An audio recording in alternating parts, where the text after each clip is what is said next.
Mais là aussi, la résistance à Buchenwald, c'était particulier parce que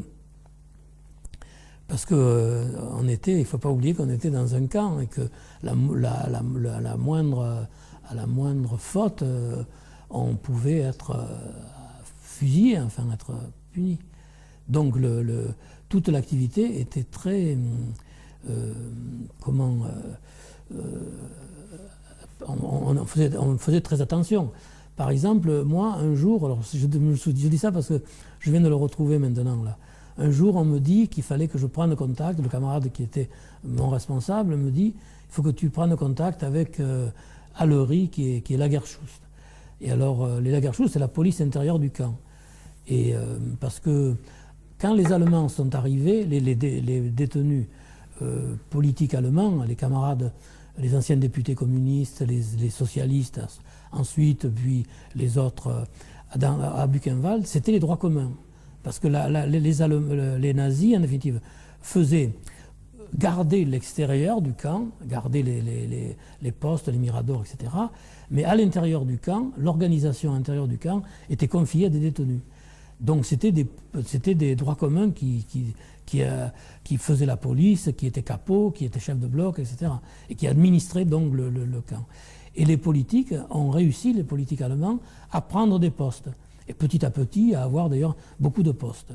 Donc quand les autres nationalités sont arrivées, il y a des camarades qui ont accédé comme ça à des fonctions, mais qui étaient plus ou moins liées aussi à la résistance. Par exemple, ce Lagerschust, là, c'était un des responsables, à Allery, c'était un des responsables de la brigade d'action libératrice et de la compagnie Hoche, à laquelle j'appartenais. Et alors, donc, on m'avait dit de prendre contact avec lui. Et j'avais demandé, mais pourquoi? Et on m'avait répondu, mais parce qu'il faut que tu le connaisses et il faut qu'il te connaisse. Et donc, je suis allé le voir, je lui ai dit qui j'étais, et il m'a dit, bon, bien, et puis il m'a dit bonjour, et je suis parti, en définitive. Et là, je viens de le rencontrer, il s'est souvenu de ça, et il me disait là qu'il fallait que le contact ait lieu pour qu'on se connaisse au moment de l'insurrection, au moment où on aurait nos responsabilités à assumer, mais il ne fallait pas qu'on reste trop longtemps ensemble pour pas qu'on nous voit ensemble, etc.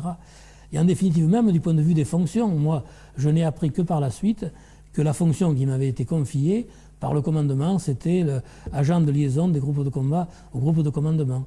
C'était des responsabilités qui étaient confiées, qui étaient données, et qu'on ne pouvait pas connaître avant, enfin, parce qu'il y avait la crainte que quelqu'un tombe, que quelqu'un lâche, etc. Enfin, non. Et alors l'organisation, d'ailleurs, a permis à Buchenwald de faire que l'insurrection ait lieu le 11 avril. Le 11 avril, on a décidé il y a eu la décision de prendre les armes et le camp a été encerclé par les troupes américaines qui avançaient. Et depuis plusieurs jours, d'ailleurs, on sentait le front avancer et on a décidé l'insurrection. Mais les Allemands, tout de suite, ont sorti les drapeaux blancs, enfin, se sont enfuis parce qu'on a su après qu'ils pensaient, parce qu'ils étaient très... depuis plusieurs jours, enfin, ils perdaient le moral, enfin, ils avaient très peur de ce qui allait se passer. Et donc, ils ont cru qu'il y avait eu des parachutages à l'intérieur du camp, et qu'ils étaient pris entre deux feux. Donc, ils se sont sauvés. Mais on en a rattrapé, on en a fait des prisonniers qui ont été livrés ensuite, d'ailleurs, aux Américains. Donc, j'ai vécu aussi cette période-là de l'insurrection. Des gens comme Marcel Paul, tu les as rencontrés Ah oui, personnellement, oui, bien sûr. Tu les as rencontrés personnellement. Oui. J'ai eu parce que moi, j'ai eu la chance d'ailleurs de le connaître personnellement, Marcel Paul, pour deux raisons. La première, c'est que quand on est arrivé de Saint-Sulpice, nous, au bloc 51, quand on arrivait au camp, peut-être que je peux le raconter ça, en arrivant au camp, on était conduit... D'abord, l'arrivée au camp, je ne l'ai pas raconté ça encore. C'était toujours la nuit. On a passé des heures dans la gare de Weimar à attendre la nuit, en définitive, parce que les SS voulaient que l'arrivée des déportés se fasse dans la nuit. Alors on arrivait, donc le train s'arrêtait dans la gare de Weimar, dans la gare de Buchenwald. Et c'était comme ça pour tous les convois qui sont arrivés. Et il était encerclé par les SS avec leurs chiens, au milieu de hurlements, d'aboiements, etc. On nous faisait descendre alors qu'on était crevés parce qu'on avait voyagé pendant plusieurs jours. Il y avait puis on avait des paquets, des sacs, enfin tout ça. Et alors c'était les coups, c'était les hurlements, les chiens qui nous poussaient dessus, enfin tout ça, pour créer une atmosphère de nous affoler, enfin nous angoisser. Et après on arrivait donc dans le camp, et alors là, d'un seul coup, on rentrait dans le camp, on passait sous cette porte-là, où il y avait écrit à chacun son dû, qu'on a vu par la suite, enfin, avec sur en fer forgé. On rentrait dans le camp, et là c'était le silence le plus complet. Enfin, on n'entendait plus, les chiens étaient partis, etc. Et tout ça. Et là on était pris en charge par la Lagerschuss, la police du camp, qui nous conduisait aux douches. Alors quand on est arrivé dans les douches, je me souviens, parce que moi je me suis retrouvé avec le premier groupe, et les types, ils étaient à l'entrée, ils nous disaient d'avancer. Et nous on avançait tout doucement, enfin, parce qu'on pensait aux histoires de chambres à gaz, tout ça, tous, plus ou moins. Et ils nous disaient avancez, avancez, avancez. Enfin, je me souviens, moi je compare un peu ça là, quand j'y pense, un peu au troupeau de brebis qu'on amène pour la première fois dans une bergerie. Les moutons hésitent à rentrer. Il faut que les premiers passent pour que les autres suivent. En définitive, c'était passé comme ça. Et arrivé dans cette grande salle de douche, il y avait les pommes de douche là, et on était un peu préoccupés, mais on s'est rendu compte qu'il y avait les fenêtres. Donc on a dit, s'ils veulent nous balancer, on va casser les vitres, enfin bon. Et puis, en plus, tout de suite, là, on a eu des contacts. Enfin, il y a des camarades qui ont eu des contacts avec des déportés qui étaient là et qui ont dit ce qui allait se passer, qui nous ont dit, bon, demain, on va vous foutre à poil, on va tout vous enlever, donc mangez autant que vous pouvez si vous avez des provisions. Et puis, bon, on nous a expliqué ce qui allait se passer.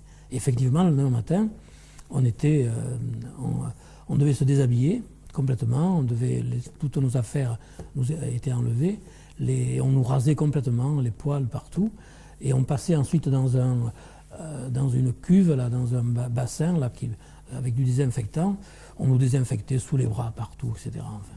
Et puis après, on passait dans une espèce de couloir là, qui nous conduisait dans un autre bâtiment, et où était l'effectif Kramer, le truc des vêtements.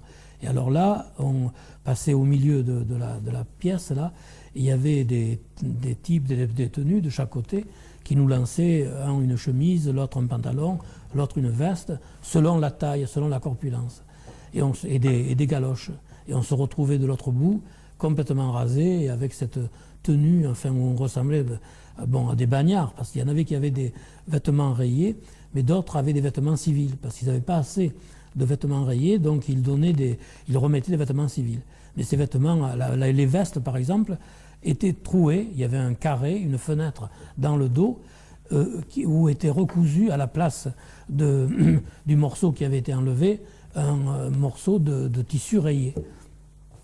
Et puis là, on nous donnait notre matricule, notre écusson, enfin tout ça, et puis on nous envoyait au camp de quarantaine, au petit camp, ça s'appelait. Alors le petit camp, c'était le bloc 51. Donc on est arrivé au bloc 51, on s'est installé là, et c'est là d'ailleurs qu'on a eu les contacts avec les camarades du parti. C'est là que Longinotte est venu me dire, bon, moi il y a une organisation, les camarades m'ont demandé si on pouvait compter sur toi. J'ai dit oui, j'ai dit bien sûr, tu peux dire, tu as eu raison. Et puis c'est comme ça qu'on était organisés. Et là on a eu un incident, nous, quand on était là, parce que le chef de bloc, c'était un camarade allemand, un ancien député communiste au Reichstag, et il a bousculé un jour un camarade, parce qu'il trouvait qu'il ne passait pas assez vite, on passait entre deux armoires à la fin pour aller à l'appel, et il était devant lui, il le gênait, et le type l'a bousculé, et c'était un camarade qui était infirme, et que nous aimions beaucoup, parce que c'était un type très gentil, tout ça. Et donc on n'a pas accepté ça et on a bousculé le chef de bloc, enfin on l'a un peu tapé. Alors bien sûr, après on a dit qu'on avait tapé, etc. Enfin bon, peut-être qu'on avait un peu tapé, mais surtout ça avait été une bousculade, enfin, et un réflexe de protestation. Enfin, nous n'admettions pas cela. Alors, bien sûr, cette affaire aurait pu nous coûter cher, hein, parce que si le chef de bloc avait voulu, il aurait pu demander des sanctions, y compris notre envoi dans un commando, etc. Enfin, il avait vraiment tous les pouvoirs de le faire, mais il ne l'a pas fait. Mais là, cette affaire est montée a été discutée au comité international.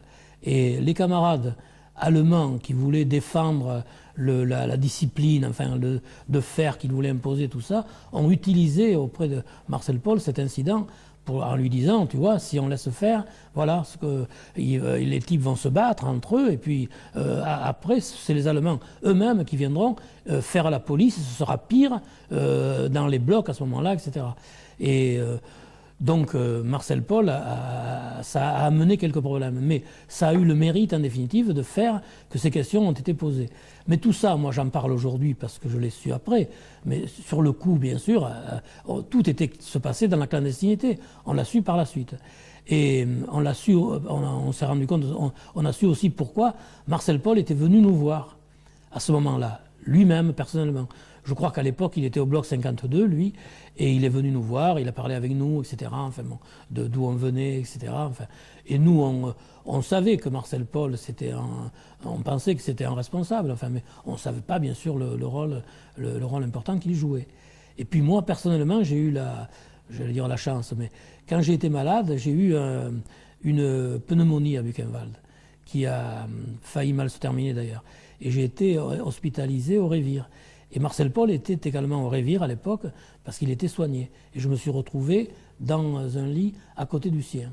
Et par la suite, il a sympathisé avec moi, enfin, et il s'est occupé personnellement de moi. Enfin, il a été très gentil avec moi.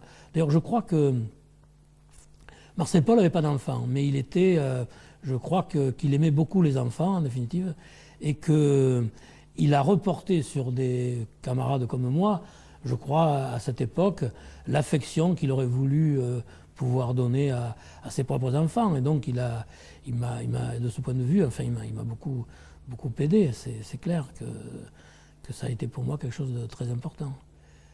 Et alors, ce que je voulais dire, je ne sais pas si j'en ai parlé de ça, c'était que quand j'ai eu cette pneumonie, j'avais plus de 40 de fièvre, et le matin, je montais à l'appel, mais ensuite je redescendais parce que je m'évanouissais souvent, enfin je ne pouvais plus, et j'en étais même arrivé à ne plus avoir la force de manger ma soupe. Et un soir, un camarade Deleuil, il s'appelait, qui était un camarade de Marseille, que j'avais connu en prison et à Saint-Sulpice, est arrivé à ma baraque, la 14, et il m'a trouvé, paraît-il,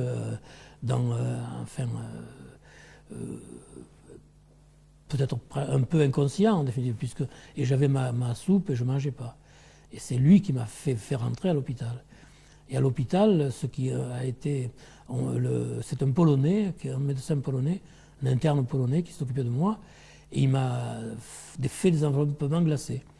Les enveloppements glacés, c'était qu'on mettait le drap, il trempait le drap dans de l'eau glacée, enfin, où j'entendais les glaçons d'ailleurs qui tournaient, et puis il me mettait le drap derrière moi et il m'enveloppait dans ce drap. Et à ce moment-là, je me souviens que les premiers enveloppements glacés, j'entendais mes dents qui claquaient, et puis je m'évanouissais. Et puis après, quand je revenais à moi, je suais énormément, enfin, j'avais des gouttes qui coulaient, enfin, c'était... Et il m'a fait, je crois, 3 enveloppements glacés comme ça. Et alors après, il m'avait dit que le problème quand on faisait ça, c'était que le cœur soit solide. Si le cœur était solide, on avait des chances de s'en sortir. Et mon cœur a bien tenu, puisqu'il tient encore, et je m'en suis sorti. Mais ce qu'on a vérifié après mon retour chez moi, à Saint-Rémy, là, je toussais pas mal. Et le médecin avait demandé que je consulte des spécialistes. Et j'étais allé à Marseille, chez des spécialistes des poumons, qui étaient 2 spécialistes qui travaillaient ensemble dans un cabinet privé, là. Et alors, à l'époque, on était moins avancé que maintenant en ce qui concerne les radios. Il m'avait fait des radioscopies, et j'avais compris aux radioscopies qu'ils étaient inquiets. Parce il avait appelé son collègue, celui qui me faisait la radioscopie, pour discuter avec lui, enfin tout ça. Et il m'avait posé la question de savoir si j'avais été tuberculeux, si j'avais été en sanatorium, etc. Et moi, j'avais répondu non à ces questions-là. Et puis ils avaient fait les radios, mais les radios, on n'avait pas les photos tout de suite. Il fallait attendre les photos. Et puis je ne sais pas comment c'est passé, mais on a poursuivi la discussion. Et à ce moment-là, j'ai pensé à cette affaire de Buchenwald, moi, et de soins avec les enveloppements glacés. Et alors j'ai raconté mon histoire. Et là, ils ont dit, mais c'est ça, en définitive, on distingue mal entre une lésion et une cicatrice. Et là, ce sont les cicatrices en définitive. Lorsque vous avez été hospitalisé à Buchenwald, vous aviez des lésions, et elles ont été cicatrisées par les enveloppements glacés qu'on vous a fait. Et à l'époque, donc, je leur avais demandé quelles étaient les conséquences. Ils m'avaient dit, vous avez le poumon gauche qui est usé, enfin qui est plus usé que vous avez le poumon d'un homme de 60 ans. Mais ces cicatrices, on vit très bien avec des cicatrices comme ça. Et c'est ce qui s'est passé en définitive, je vis pas mal. Et les poumons, j'ai pas eu trop de problèmes de ce côté-là. Et ça, c'est dans le camp. D'ailleurs, de ce point de vue, les soins dans les camps, moi je me souviens aussi, j'ai eu à un moment donné de la diarrhée, enfin de la dysenterie. Alors, je ne sais pas si c'était la dysenterie complètement, enfin, parce qu'il y avait la dysenterie, on ne s'en sortait pas. Hein. Et à l'époque, c'était Wurgalf qui m'avait fait donner ce médicament. Il y avait des médecins qui avaient trouvé un médicament qui était fabriqué à base de charbon de bois et de chlore. Alors bien sûr, c'était un mélange sans doute très... il y avait une recherche, enfin. Et pour moi, ça avait été radical. Enfin, j'avais pris 2 ou 3 fois, c'était des petits sachets en papier, de papier, j'avais pris ça 2 ou 3 fois et j'avais été guéri. Alors que j'ai eu la dysenterie après, de retour à Saint-Rémy, et là j'étais soigné par des médecins avec des vrais médicaments, je dirais, et là ça a duré. Et j'ai eu du mal à m'en débarrasser. Alors que là-bas, je m'en étais débarrassé comme ça. Donc il y avait, de ce point de vue, il y avait des choses comme ça. Alors, le retour en France donc se fait par Paris, oui, dans un premier temps, et avec un retour à Saint-Rémy assez rapide. Ben, la libération, j'ai commencé déjà à en parler le jour donc, où on nous a donné rendez-vous, je crois que c'était sous la baraque 32, enfin. Et là, on savait enfin, que si on avait rendez-vous à cet endroit, c'est parce qu'il allait se passer quelque chose. Et c'est là qu'on a vu le premier, enfin que moi j'ai vu le premier groupe de déportés armés qui montait vers une tour, là, enfin vers un mirador, et pour attaquer ce mirador. Et après, on a entendu des coups de feu, tout ça, enfin. Et puis à ce moment-là, on nous a demandé de sortir. Et quand on est sorti, on a vu à l'entrée du camp, le drapeau blanc qui flottait au-dessus et au-dessous aussi. Ils avaient même mis un drapeau blanc, les SS, sur la grille. Et alors là, moi je me souviens, je ne sais plus, il devait être 3 heures de l'après-midi, peut-être 2 ou 3 heures de l'après-midi. Là, on est sorti, on est allé jusqu'à la gare, enfin. Puis là, on a commencé à s'organiser pour essayer de reprendre les SS qui s'étaient enfuis. Des groupes sont partis, enfin, pour les chercher. On vient de rencontrer d'ailleurs un officier de renseignement français qui était avec les Américains à l'époque, avec l'armée du général Patton, parce qu'il faisait du renseignement, et il a appris l'existence du camp parce qu'il a rencontré avec un de ses collègues et leur jeep, ils ont rencontré des camarades qui poursuivaient, qui avaient fait prisonnier des SS, enfin, qui les avaient poursuivis et qui les ramenaient vers le camp. Et c'est comme ça qu'ils ont appris et qu'ils sont venus au camp. Donc la libération, ça a été du camp, ça a été comme ça. Et ensuite, on a un peu eu une période un peu difficile là, parce qu'on a eu le sentiment qu'on ne s'occupait pas de notre rapatriement, qu'on s'occupait beaucoup plus de venir enquêter, de venir voir ce qui s'était passé. Enfin, alors, il y avait des films, des photographes, des journalistes, etc. qui venaient, et on ne parlait jamais de retour. Et on a été jusqu'à un jour à manifester pour dire maintenant, nous voulons rentrer. Et puis Marcel Paul est venu à Paris pour justement aussi demandé qu'on puisse revenir. Et alors nous sommes revenus, bon, on est passé on est d'abord parti avec des camions avec des armées américaines jusqu'à Erfurt. À Erfurt, nous avons passé la nuit dans une caserne. Ensuite, nous sommes repartis sur Eisenach, enfin tout ça. Et puis on a pris des trains, d'abord des trains de marchandises, après les derniers kilomètres avant la frontière, on a eu des trains de voyageurs et on est arrivé à Paris, à la gare de l'Est, je crois. Et on a été transféré tout de suite à l'hôtel Lutetia. Alors l'arrivée à l'hôtel Lutetia, c'était un peu parce qu'on nous a désinfectés. En définitive, on a recommencé un peu comme l'arrivée à... On nous a désinfectés avec de la poudre, enfin, qu'on mettait dans nos manches et dans nos... Et alors, et on a su après que c'est parce qu'ils avaient peur qu'on transporte le typhus avec nous et qu'ils voulaient se protéger. Ensuite, il y avait parce que moi, c'est quand même confus tout ça, enfin, c'est quand même loin, mais il y avait aussi un interrogatoire.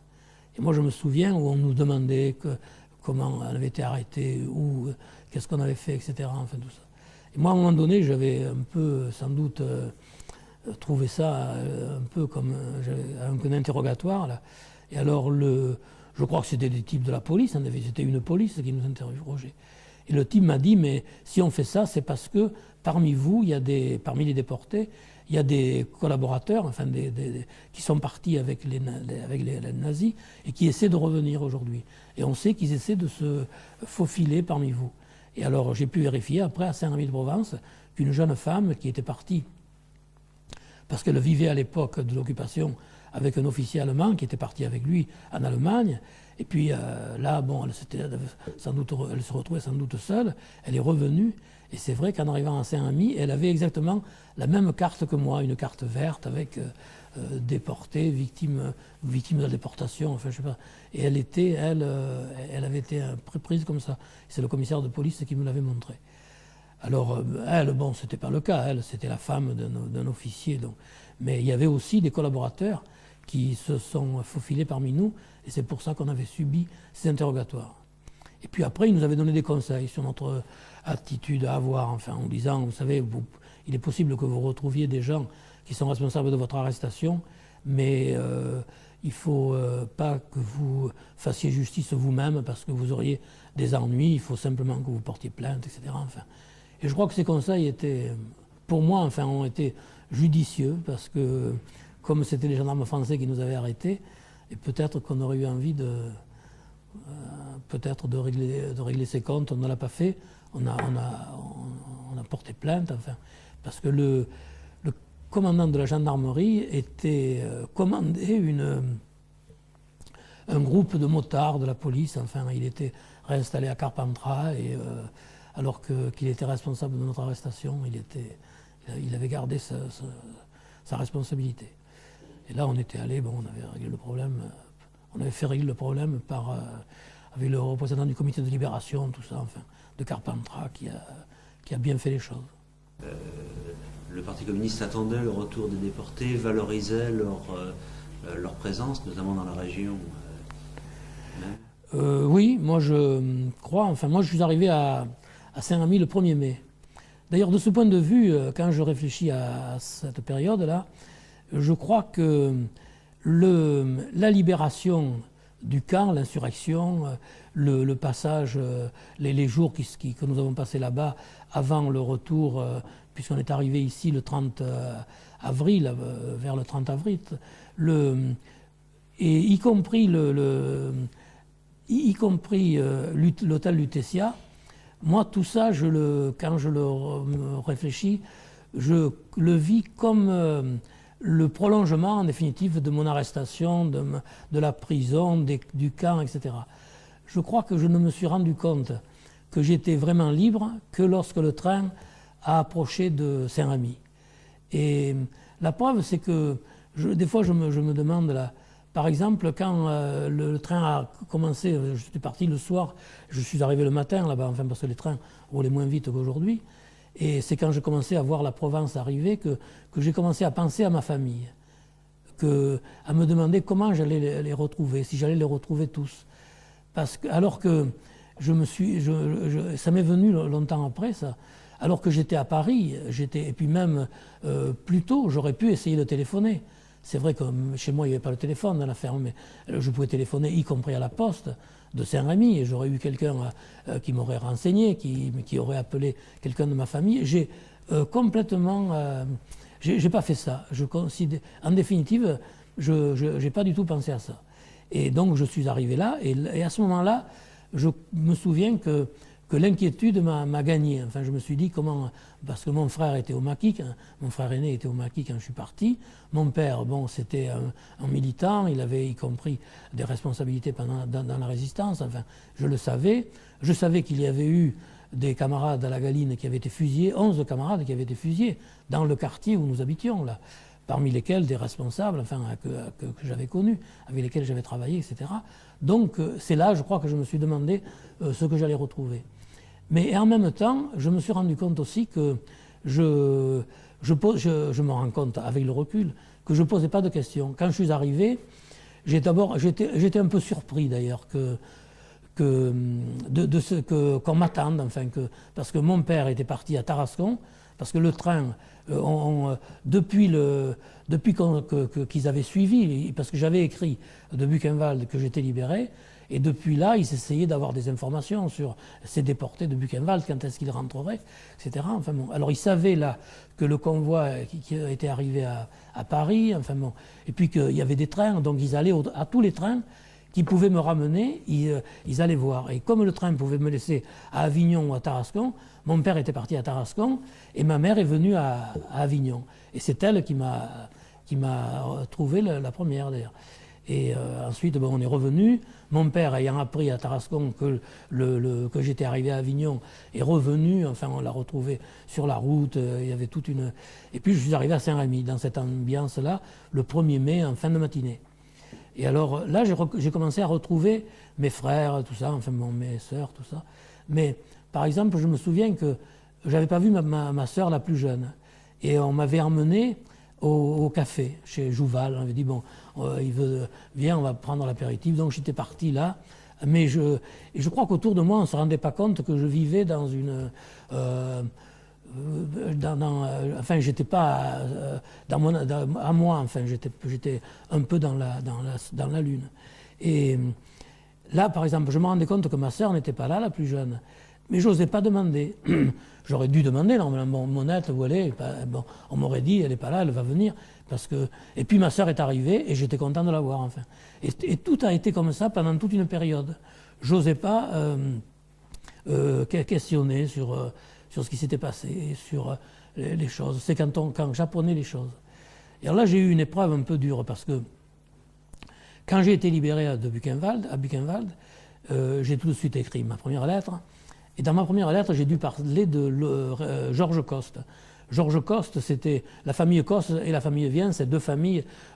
Les deux pères étaient militants ensemble, etc. Enfin, on se retrouvait beaucoup, on était comme des frères ensemble. Et Georges était plus âgé que moi, et il avait été arrêté avant moi. Il avait fait de la prison à Avignon, et ensuite à Aix, et puis après il était là à Aix. Et quand j'ai été arrêté, il était parti d'Avignon, il était à Aix. Et il pensait que j'allais aller à Aix. Donc il avait envie de me retrouver, parce que j'étais plus jeune que lui, etc. Malheureusement, quand je suis allé à Aix, lui était parti à Aix. Et puis après, moi, au lieu d'aller à Aix, comme c'était le cas de tous les... je suis parti à Saint-Sulpice. Donc on ne s'est jamais rencontrés. Mais dans les camps, quand on se retrouvait avec d'autres détenus ou des prisons, etc., on demandait toujours des nouvelles des camarades qu'on avait connus.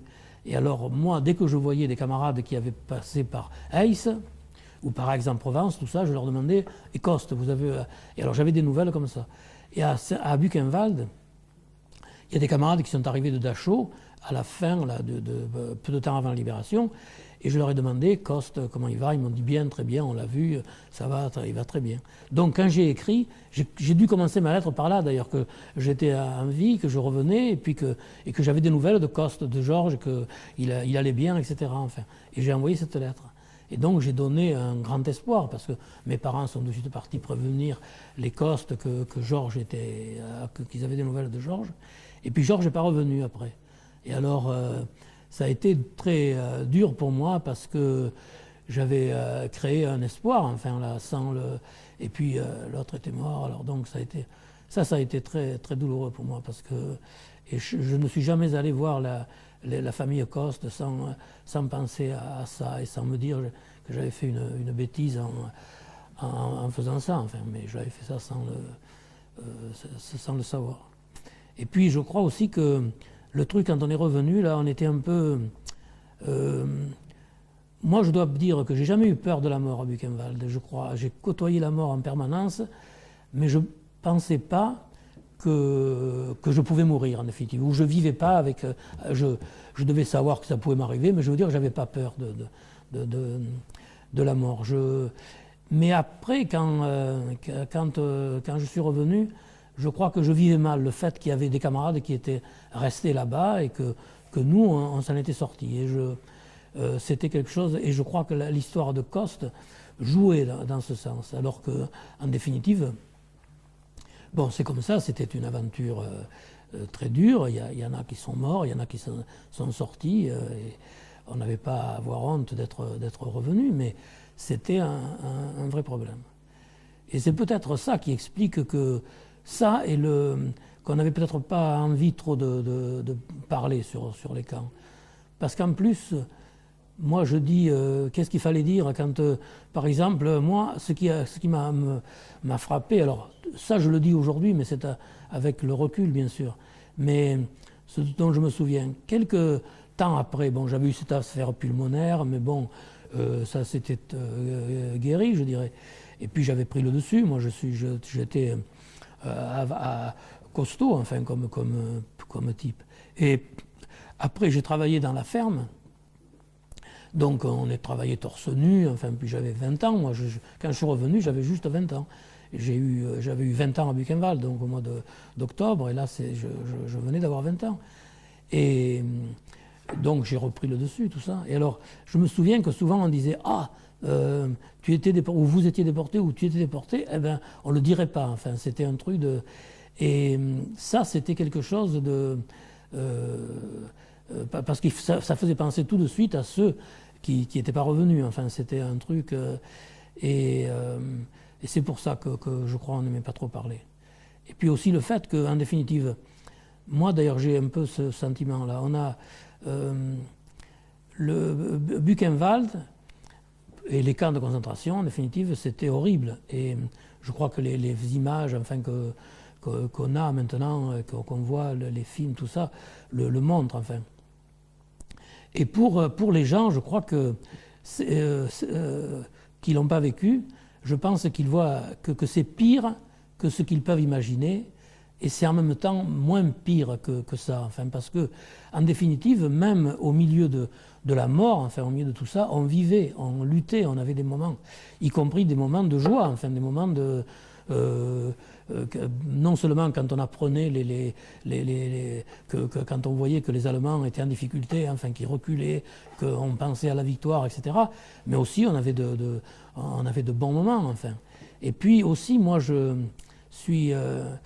moi ça m'a beaucoup appris cette expérience en définitive. Alors là aussi, je ne sais pas comment dire ça parce que il ne faut pas que ça apparaisse comme parce que bon, c'était très dur, mais je veux dire, maintenant, j'ai presque envie de dire que je ne regrette pas d'avoir vécu cette période, parce que ça m'a apporté beaucoup. Alors c'est vrai que ça m'a apporté des choses douloureuses, parce que il y a des moments durs, mais aussi ça m'a beaucoup appris sur les hommes, sur par exemple, maintenant, quand il y a des périodes difficiles, quand il y a des périodes où, eh ben, je me dis,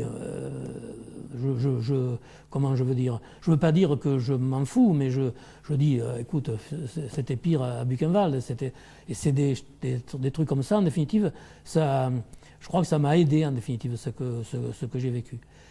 Et puis là, ce qui m'a aidé aussi, c'est que l'expérience que j'ai tirée, c'est qu'individuellement, on peut rien faire en définitive. Enfin, si on veut, dans des situations comme celle-là, il n'y a que collectivement qu'on peut s'en sortir. Enfin, il n'y a que si on n'est pas seul. D'ailleurs, moi, j'ai eu une anecdote là un peu peut-être qui est significative, parce qu'on dit les camps. Les camps, moi, je pense que pour nous, pour les militants qui avons été arrêtés dans l'action, etc., et qui étions, c'était dur, mais c'était sans doute moins dur que pour ceux qui ne savaient pas pourquoi ils étaient là, en définitive. Par exemple, moi je crois que le camp de Buchenwald, pour les juifs par exemple, qui ont été arrêtés uniquement parce qu'ils étaient juifs, parce qu'ils avaient un nom d'origine juive, ou parce qu'ils étaient nés dans une famille juive, ça devait être terrible. Ou d'autres. Moi, j'ai connu un paysan de Saint-Rémy là, qui avait été arrêté peu de temps avant notre déportation. Et il avait été arrêté parce qu'il faisait du marché noir. Enfin, il faisait du marché noir. C'est Guillot, il s'appelait. Il avait une ferme, et bon, les paysans, il y en a peut-être qui ont profité un peu, mais enfin bon. Mais en général, quand même, ils achetaient leurs engrais au marché noir, enfin tout ça. Donc, ils ne pouvaient pas vendre tous leurs produits au prix taxé, qui était inférieur d'ailleurs au prix que leur revenaient ces marchandises. Je ne veux pas défendre ceux qui ont fait du marché noir, mais je veux essayer d'expliquer. Donc Guillot vendait des pommes de terre au marché noir. Et un jour, il a été arrêté, bon, il a été emmené à Saint-Sulpice. En plus, Guillot, c'était le fermier qui menait sa ferme, et c'est sa femme qui administrait, en définitive, qui faisait tout, qui s'occupait de tout ça. Donc c'est elle qui réglait, qui achetait les engrais, qui vendait les pommes de terre, etc. Enfin. Et lui, il s'est retrouvé à Saint-Sulpice comme ça. Et c'était un brave homme, moi je l'aimais bien. Et donc à Saint-Sulpice, j'ai essayé de l'aider, enfin de l'entourer un peu et de lui donner du courage. Et puis, malheureusement pour lui, il avait 3 mois à faire, et c'est pendant ces 3 mois qu'on a été déporté à Buchenwald. Eh bien là-bas, un jour j'ai appris qu'il était donné un exemple par les SS parce qu'il travaillait bien. C'était un bon... et les autres qui étaient là se faisaient engueuler. Et alors, les camarades m'avaient dit, dis donc, il prend une pelle, enfin, en quelques minutes, il a chargé son wagonnet. Nous, on ne peut pas suivre, les SS nous tapent dessus. Tu devrais discuter avec lui. Donc, j'avais discuté avec lui. Mais lui, il me disait, mais moi, tu comprends, on parlait en provençal. Il me disait, moi, je ne sais pas travailler comme ça. Moi, qu'est-ce que tu veux? Quand j'ai une pelle dans les mains, moi, je ne sais pas. Et alors, moi, je lui disais, mais enfin, il faut comprendre que en te comportant comme ça, tu vois, tu portes préjudice à des camarades qui, eux, ne sont pas terrassiers, qui n'ont jamais touché une pelle, qui sont des intellectuels quelquefois, enfin, qui peinent beaucoup, et on leur frappe dessus. Mais je ne suis jamais arrivé à lui faire comprendre ça. Et il a continué à travailler comme il travaillait, en définitive, et il est mort là-bas. Mais il est mort sans savoir pourquoi il mourait, parce qu'il était seul, parce qu'avec ce comportement-là, il s'isolait. Enfin, je prends cet exemple pour dire qu'il y a eu des cas comme ça qui étaient vraiment dramatiques. Alors que ceux qui luttaient et ceux qui résistaient, bon, ben c'était bien plus... c'était autre chose, enfin, je crois. Il n'y a pas de comparaison possible. Et donc, de retour à Saint-Rémy, vous avez repris votre place au Parti communiste, avec des responsabilités tout de suite, ou comment le contact s'est-il fait avec le parti? Est-ce que le fait d'avoir été résistant et déporté donnait d'emblée une autorité à un jeune de 20 ans pour être poussé à des responsabilités locales et régionales? Non, moi je me souviens un peu de ça, cette période-là. J'ai été bien accueilli. Ceci dit, il y a des camarades qui m'ont reproché de ne pas les avoir informés, de ne pas les avoir, alors que moi, bon, des camarades qui avaient, je dirais, attendu, enfin, et qui n'avaient pas essayé de rentrer en contact avec le parti. Enfin, bon, mais ils étaient là, ils militaient, c'était bien. Alors oui, assez vite, on m'a confié des responsabilités. Mais maintenant, enfin, à quelques années après, avec le recul, là, quand j'ai un peu réfléchi à ce qui se passait dans ma tête, ça a été une période très difficile pour moi. Parce qu'en définitive, j'avais adhéré au Parti communiste pendant la clandestinité, donc j'avais milité pendant la clandestinité, ce qui m'avait donné une auréole, enfin un peu un truc et par conséquent, auprès des camarades, mais ce n'était pas du tout basé sur une connaissance du parti et de ce que c'était. Par exemple, moi, la cellule, la section, le comité central, le comité fédéral, les organismes de direction, tout ça, enfin, je suivais ça, mais sans très bien comprendre tous ces principes. Il a fallu que je lise, que je participe à des écoles du parti pour apprendre tout ça. Mais là, d'un seul coup, je me trouvais propulsé comme ça. Et en plus, je crois aussi que à cette époque, ce que je disais tout à l'heure, moi, enfin, je crois que j'avais, peut-être par timidité, mais j'avais peur de demander des renseignements, des choses. Par exemple, dans les réunions, à l'époque, on parlait beaucoup avec les initiales des organismes. L'UJAF, l'UJRF, le FUJP, le truc, tout ça, enfin bon. Et moi, je ne savais pas ce que ça voulait dire. Mais je n'osais pas le demander, par exemple, parce que j'avais peur d'apparaître comme un ignorant, enfin, d'être déconsidéré, enfin, si je posais ces questions. Et puis, beaucoup de choses comme ça, en définitive, et qui étaient une gêne pour moi. Et puis, on voulait aussi nous faire parler, par exemple, sur, des fois, comment ça se passait, etc. Enfin, bon. Et moi, je ne savais pas comment raconter, je ne savais pas par quoi commencer. Enfin, donc, c'était assez douloureux. Mais j'ai eu la chance de suivre une école, d'être désigné pour une école fédérale du parti, là, qui se passait dans une ferme à Roquevert, là, dans les Bouches-du-Rhône, qui durait une quinzaine de jours, et où, quand même, là, j'ai appris un peu plus ce que c'était le parti, une cellule, une section, etc., une fédération. Enfin, je crois que ça m'a aidé, et c'est comme ça que j'ai accédé ensuite à des responsabilités. Mais du point de vue de mon accession aux responsabilités dans le parti, c'est allé assez vite. C'est allé même, selon moi, trop vite, parce que il s'est trouvé que je suis revenu donc en 1945, et je crois que c'est en 1947 qu'il y avait des élections cantonales. Et le parti, il y a eu des discussions, mais enfin, a présenté ma candidature. Alors je crois que c'est en 1947. Mais ça, on peut le retrouver dans puisque c'était les cantonales. Et ces cantonales-là, à Saint-Rémy, j'étais candidat. La candidate qui était présentée avant moi, c'est Madame Ripert, c'était une infirmière en retraite, une femme déjà d'un certain âge, donc qui avait passé toute sa carrière à Marseille, qui était pas... Et elle n'avait pas fait un score extraordinaire à Saint-Rémy. Et moi, étant donné que je venais là, derrière, en plus, après mon retour, j'avais milité dans le mouvement paysan, pour les comités de défense des produits agricoles, etc. Enfin bon, j'étais un peu connu, j'avais un truc. Et on a fait un résultat excellent, on a doublé pratiquement les voix du parti. Et pour ces élections-là, le résultat du parti était plutôt médiocre, pour ne pas dire mauvais. On a perdu des sièges qui avaient été à gagner tout de suite après la libération, et les camarades avaient perdu ces sièges, etc. Donc il y a eu un grand débat dans le parti sur les raisons pour lesquelles on avait perdu ces sièges, etc.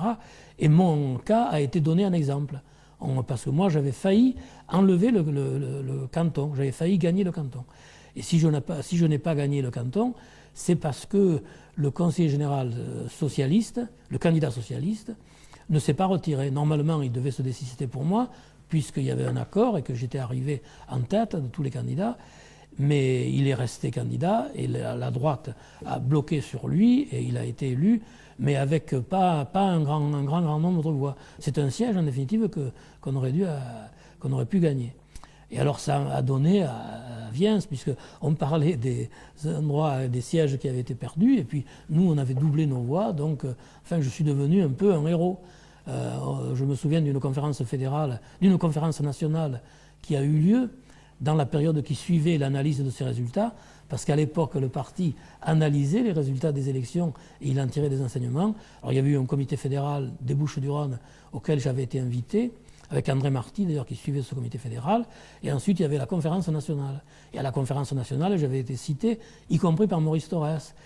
Mais j'étais cité alors que moi, il y avait des camarades qui avaient été conseillers généraux, pour lesquels j'avais une admiration, parce que c'était des camarades qui savaient parler, c'était des camarades qui connaissaient leur sujet, etc. Et puis c'était moi, le petit paysan qu'on citait en exemple. Alors j'ai vécu ça.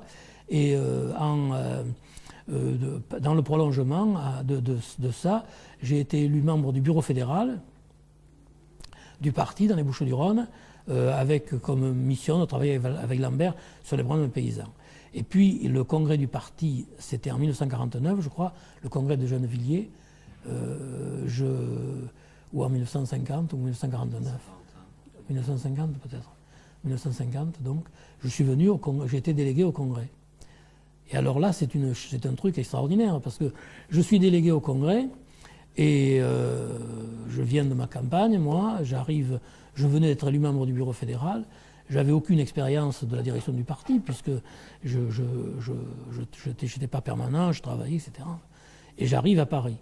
Alors d'abord, ce qui me frappe, c'est qu'on m'appelle au bureau. On élit le bureau de la conférence du congrès, du 12e congrès, et je suis appelé au bureau. Alors comme on appelle par lettre alphabétique, je suis parmi les derniers. Bon. Et alors bon, je me dis, c'est parce qu'on veut avoir un bureau qui soit composé de toutes les représentants de différentes couches de paysans, des ouvriers, etc. Enfin bon. Et je vais au bureau.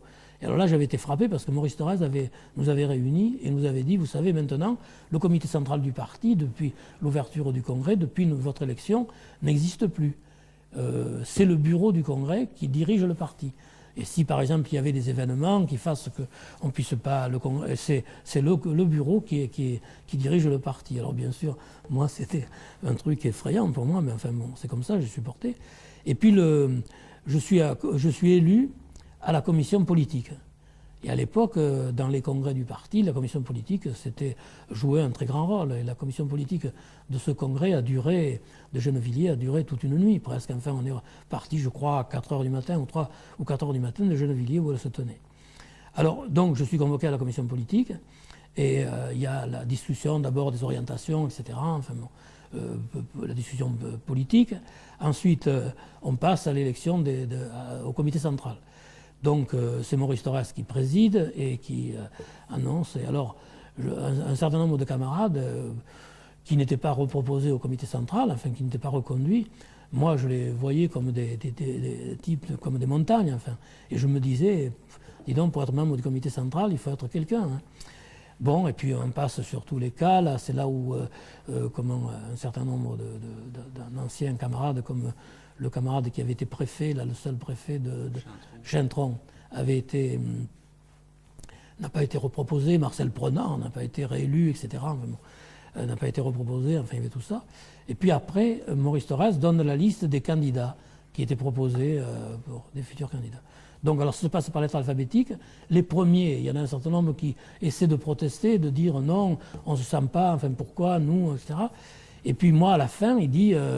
et c'est quand il a dit un jeune paysan des Bouches-du-Rhône que j'ai pensé que c'était moi. Enfin, j'ai cru que j'allais me trouver mal. Il a dit Gaston vient, etc.